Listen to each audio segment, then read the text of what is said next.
Hello everyone, आज हम देखेंगे चार्जेबिलिटी सेक्शन 45। ठीक है जी। सेक्शन 45 हमारे पास बताता है कि कैपिटल गेन किस टाइम पे चार्जेबल होगा, किस टाइम पे कैपिटल गेन लगेगा किसी भी एसेट के ऊपर। देखिए, सबसे पहले हम डिस्कस करेंगे जनरल प्रोविजन। जनरल प्रोविजन मेरे पास क्या कहता है कि जब भी आपने एसेट का ट्रांसफर किया, ठीक है, जिस टाइम पे भी आप एसेट ट्रांसफर करेंगे, कोई भी कैपिटल एसेट, उस टाइम पे उस ईयर के अंदर आपके पास कैपिटल गेन क्या होगा, चार्जेबल होगा। मेरी बात समझ में आई? देखिए, हो सकता है आपने एसेट का जो एडवांस था, एडवांस 2 साल पहले ले लिया हो, 1 साल पहले ले लिया हो, तो जब आपने एडवांस लिया एसेट का, जब एग्रीमेंट हुआ उसको बेचने का, उस टाइम पे डेट ऑफ सेल कंसीडर नहीं करेंगे। ठीक है जी। आप जब उस एसेट को एक्चुअल में ट्रांसफर करेंगे, उस टाइम पे उसकी डेट ऑफ सेल आएगी और उसी टाइम पे वो चार्जेबल होगा कैपिटल गेन। क्लियर? देखिए, एक केस भी हुआ था वेंकटे रमिया और सीआईटी का। इसके अंदर क्या था, जो आपके पास एग्रीमेंट टू सेल की डेट थी, इन्होंने कहा था कि एग्रीमेंट टू सेल की जो डेट है, उस टाइम पे उसको ट्रांसफर माना जाए, उस टाइम पे इसका कैपिटल गेन कैलकुलेट किया जाए। बट ऐसा नहीं हुआ था। जिस टाइम पे एक्चुअल में ट्रांसफर हुआ था, ठीक है, वो एक्चुअल डेट ऑफ सेल मानी गई थी और उसी टाइम पे ही उसके ऊपर कैपिटल गेन कैलकुलेट किया गया था। यहां तक मेरी बात क्लियर हो गई? यानी जब भी ट्रांसफर होगा, एग्रीमेंट टू सेल का कोई मतलब नहीं है। सबसे पहले देखिए, जब भी हम एसेट सेल करते हैं तो सबसे पहले क्या होता है, एग्रीमेंट टू सेल होता है। जैसे ए ने बी को बोला कि मैं आपको मेरी जो लैंड है वो लैंड में बेचूंगा, और बी ने उस जो भी इनका स्पेसिफाइड कंसिडरेशन था, फॉर एग्जांपल 20 लाख, दोनों उस बात पे एग्री कर गए। एग्री होने के बाद सबसे पहले एग्रीमेंट टू सेल हुआ, 10% पैसा उसने ए को एडवांस दे दिया, 2 लाख रुपए, और उसके 2 साल के बाद उन्होंने रजिस्ट्री करवाई, बाकी का 18 लाख बी ने ए को दिया और रजिस्ट्री हो गई। ठीक है, तो अब यहाँ पे ट्रांसफर कब का माना जाएगा, 2 साल बाद वाली डेट का। ठीक है, 2021 में एग्रीमेंट टू सेल हुआ, 23 में बेच दी, तो 23 के अंदर ट्रांसफर हुआ एक्चुअल में, और 23 के अंदर ही कैपिटल गेन कैलकुलेट होगा। यहां तक मेरी बात समझ में आ गई? नेक्स्ट हम देखेंगे इंश्योरेंस रिसीट्स।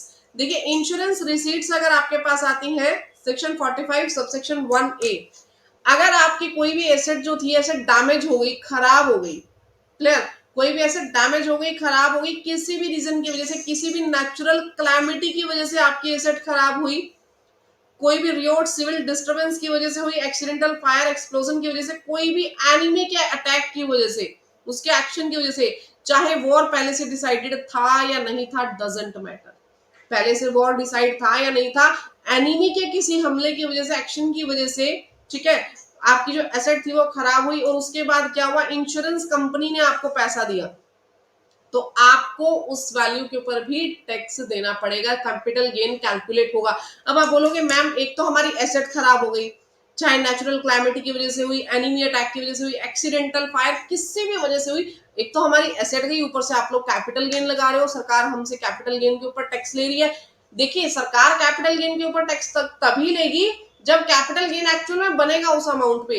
देखिए, जितना भी इंश्योरेंस कंपनी ने आपको पैसा दिया, इंश्योरेंस कंपनी ने आपको पैसा दिया, मनी दी, कंसिडरेशन दिया, ठीक है, तो जितना मनी आपको पे किया, उसी के अकॉर्डिंग ही तो हम कैपिटल गेन कैलकुलेट करेंगे ना, उसी के अकॉर्डिंग ही कैपिटल गेन कैलकुलेट किया जाएगा। अगर इस कैलकुलेशन में एक्चुअल में निकल के आता है कि आपके पास कुछ ना कुछ बेनिफिट हुआ, कुछ ना कुछ गेन हुआ, तभी उसके ऊपर टैक्स लगेगा, अदरवाइज नहीं लगेगा।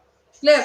और दूसरी बात मैं यहाँ पे लू, फॉर एग्जांपल आपकी जो एसेट थी 2022 के अंदर, 2022 के अंदर आपकी एसेट जो थी वो डैमेज हुई, लेकिन क्लेम जो है, क्लेम अभी आपको 2024 में मिला, ठीक है, 10 जनवरी 2024 को आपको क्लेम मिला है, तो टैक्सेबिलिटी कब होगी, टैक्सेबिलिटी तभी होगी जब आपको क्लेम मिला, यानी सरकार तो ये कह रही है जब आपको पैसा एक्चुअल में रिसीव होगा, मैं तो तभी टैक्सेबल करूंगी, पहले तो मैं टैक्सेबल ही नहीं कर रही। 22, 23, 23, 24, 21, 22, 22, 23 में मैंने कोई भी टैक्सेबिलिटी नहीं ली आपसे। 23-24 में आपको पैसा मिला, 23-24 में मैं कैपिटल गेन कैलकुलेट करूंगी। यहां तक मेरी बात समझ में आई?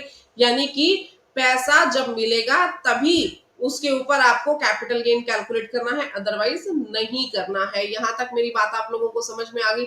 ठीक है जी। अब देखिए, जितना भी पैसा वो देगा उसको हम फुल वैल्यू ऑफ कंसिडरेशन मान के, उसमें से जो खर्चे हैं, खर्चों का डिडक्शन भी सरकार आपको दे रही है। अगर आपने कोई लीगल खर्चे लगाए इंश्योरेंस को क्लेम करने के लिए, इंश्योरेंस कंपनी से पैसा वापस लाने के लिए, जो भी आपके लीगल एक्सपेंसेस लगे हैं वो एक्सपेंसेस का डिडक्शन भी आपको गवर्नमेंट देगी। ठीक है, उसके बाद आपने कैपिटल गेन को कैलकुलेट करना है। Clear everyone? नाउ नेक्स्ट हम देखेंगे यूलिप, सेक्शन 45 सबसेक्शन 1B। देखिए पहले यूलिप क्या था, यूलिप सेक्शन 10 सबसेक्शन 10D में पूरे तरीके से एग्जाम था।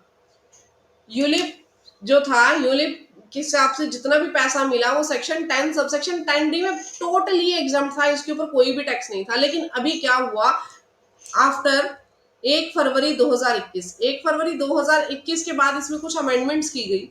ठीक है, उस टाइम पे क्या आया कि अगर आपने किसी भी साल में 2,50,000 से ज्यादा प्रीमियम पे किया है, किसमें, यूलिप में, 1 फरवरी 2021 के बाद अगर आपने 2,50,000 से ज्यादा की अमाउंट का प्रीमियम पे किया यूलिप का, तो उस साल का जो अमाउंट हो जाएगा उसकी जो आपके पास मेच्योरिटी आएगी वो आपके पास टैक्सेबल होगी, वो टैक्स फ्री नहीं होगी।